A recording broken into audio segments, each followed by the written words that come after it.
বাংলাদেশ বনাম পাকিস্তানের এশিয়া কাপের আজকে ফাইনাল ম্যাচ এবং সেই ফাইনাল ম্যাচে আপনি কাকে সাপোর্ট করবেন না করবেন জানি না, তবে আমার সাপোর্ট আজকে থাকবে বাংলাদেশের পক্ষে।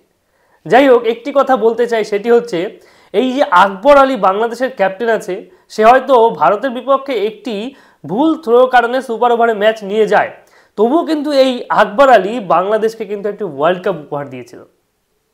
তাই এই আকবর আলীর কাছে কিন্তু অনেক অনেক এক্সপেকটেশন আছে বাংলাদেশি টিমের বা বাংলাদেশি খেলোয়াড়দের বা বাংলাদেশি ফ্যান ফলোয়ার্সদের। যতই পাকিস্তানের মাস সাদাকা থাকুক বা সাদ মাসুদ থাকুক, তারা যতই বা ইরফানরা থাকুক না কেন, কেননা বাংলাদেশের পেস অ্যাটাক পাকিস্তানের থেকে কোনো অংশে কম নয়।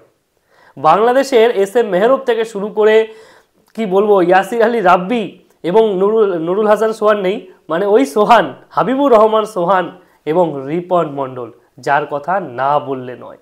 এরা কিন্তু দুর্দান্ত খেলে যাচ্ছে, কেননা এই এশিয়া কাপের পারফরমেন্সে তাদের সত্যি টপ লিস্টে কিন্তু তাদের নাম থাকছে। সেখানে রিপন মণ্ডলের উইকেট শিকারির দিক থেকে বা হাবিবুর রহমান সোহানের ব্যাটিংয়ের দিক থেকে। তাই শুধুমাত্র সাদ মাসুদ বা মাস সাদাকাতরা এরাই শুধুমাত্র যে কামাল করে দেখাবে এমনটা নয়, কিন্তু এই যে সারা টুর্নামেন্ট যে খেলা চলছে, সেই খেলার মধ্যে কিন্তু বাংলাদেশের বোলাররা কিন্তু অনেক এগিয়ে আছে। অলরাউন্ড পারফরমেন্স করেছে, যেমন ব্যাটিংয়ের দিক থেকে তেমন বোলিংয়ের দিক থেকে। আগের দিন ইয়াসির আলী রাব্বি মিলে এবং এস.এম. মেহরবরা যে ব্যাটিংটা করেছিল, বা আরও বাকিরা যে ব্যাটিং করেছিল সোহানরা, সেই ব্যাটিংয়ের উপর ভিত্তি করে বাংলাদেশ ভারতকে কিন্তু একটা দুর্দান্ত রান টার্গেট দিয়েছিল এবং ভারত সেটা প্রায় সম্পন্ন করেও ফেলেছিল।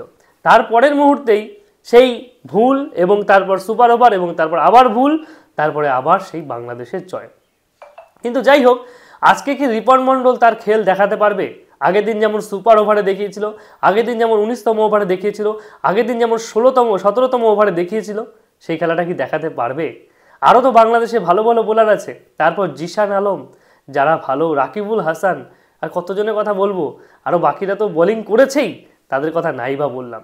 কিন্তু হাবিবুর রহমান সোহান কি আজকেও সেই টেপ টেনিসের মতো 6-4 মেরে দেখাতে পারবে কি? এবং হাবিবুর রহমান সোহান পরবর্তীকালে বাংলাদেশের সুপারস্টার হতে পারবে, নাকি আকবর আলীর বলে সেই 5 বলে 5টা 6-এর মতো আবার আজকেও কোনো ভালো ইনিংস দেখতে পাবে বাংলাদেশের মানুষ?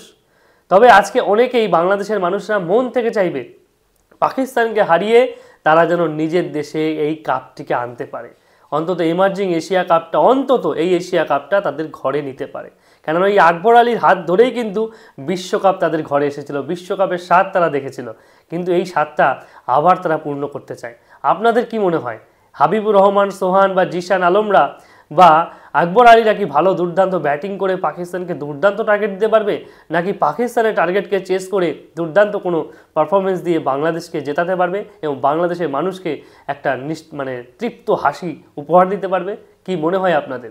আমার মনে হয় আজকে রিপন মণ্ডল আজকেও সেরা বল করতে পারে এবং রাকিবুল হাসানও তাদের স্পেলটা ভালো করতে পারে, এবং মাস সাদাকাত যে আছে, সেও কিন্তু ভালো বোলিং করতে পারে, এটা কিন্তু মাথায় রাখবেন। তার বোলিং ব্যাটিং দুদিক থেকে কিন্তু সে কামাল করছে, এবং পাকিস্তান টিমের যে ক্যাপ্টেন ইরফান, সেও কিন্তু ভালো ফর্মে আছে। তাই আশা করি বাংলাদেশের বোলাররাও তাদেরকে উপযুক্ত বা যোগ্য জবাব দেবে এবং পাকিস্তানও একটা যোগ্য লড়াই করবে। কেননা এই এশিয়া কাপের বা এসিসির চেয়ারম্যান হিসাবে কিন্তু পাকিস্তানের মহসিন নাকভি আছে, তাই পাকিস্তানের ফেভারে কিন্তু অনেক অনেক সিদ্ধান্ত যেতে পারে। তাই বাংলাদেশকে কিন্তু অনেক সাবধানে খেলতে হবে এবং অনেক অনেক কিছুই করতে হবে, এবং যার ফলবর্তী স্বরূপ হিসাবে কিন্তু বাংলাদেশ এই কাপটি নিজেদের দেশে নিয়ে যেতে পারবে। কি বলেন আপনারা?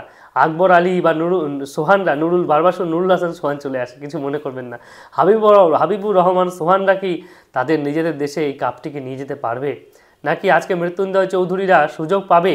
আপনাদের কি মনে হয় আজকে বেস্ট 11-এ কারা থাকতে পারে? ইয়াসির আলী রাব্বি কি আগের দিনের মতোই আবার সুযোগ পাবে এবং তার ব্যাটও একটা দুর্দান্ত ইনিংস উপহার দেবে? কি মনে হয় আপনাদের? নাকি মাস সাদাকাতরা দুর্দান্ত ব্যাটিং করে বা সাদ মাসুদরা দুর্দান্ত বোলিং ব্যাটিং করে পাকিস্তানের হয়ে একটা দুর্দান্ত পারফরমেন্স করবে এবং বাংলাদেশকে দুর্দান্ত রানের টার্গেট দেবে, যার ফলে বাংলাদেশে অবধি পৌঁছাতে পারবে না? কি মনে হয় আপনাদের? আমার তো মনে হচ্ছে বাংলাদেশের আজকে জয়ের সম্ভাবনাটা অনেক অনেক বেশি, এবং হয়তো বাংলাদেশ জিতেও যেতে পারে, এটুকু মনে হচ্ছে। এখন জানি না, সবই তো খেলা এবং সবই ওপরওয়ালার ইচ্ছা, তিনি কি করবেন সেটাই দেখার অপেক্ষা। যাই হোক, আমার সাপোর্ট বাংলাদেশের পক্ষে, আপনার সাপোর্ট কার পক্ষে? অবশ্যই কমেন্টে আপনার মতামত জানাবেন।